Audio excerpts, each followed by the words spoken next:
আসসালামু আলাইকুম প্রিয় ছোট্ট বন্ধুরা, আমি উম্মে ফাতিহা। আজকে আমি তোমাদের সুন্দর একটি গল্প শোনাবো।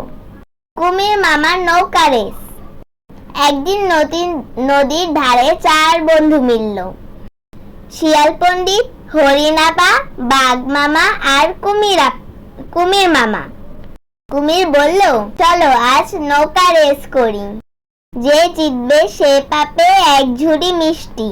সবাই নৌকা নিয়ে প্রস্তুত।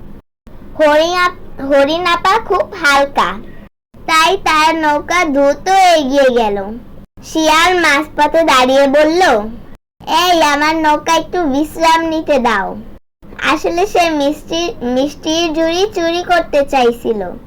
বাঘ মামা নৌকা চালাতে চালাতে ঘুমিয়ে পড়ল, আর কুমির মামা তো পানির নিচে সাঁতার কেটে শর্টকাটে চলে গেল।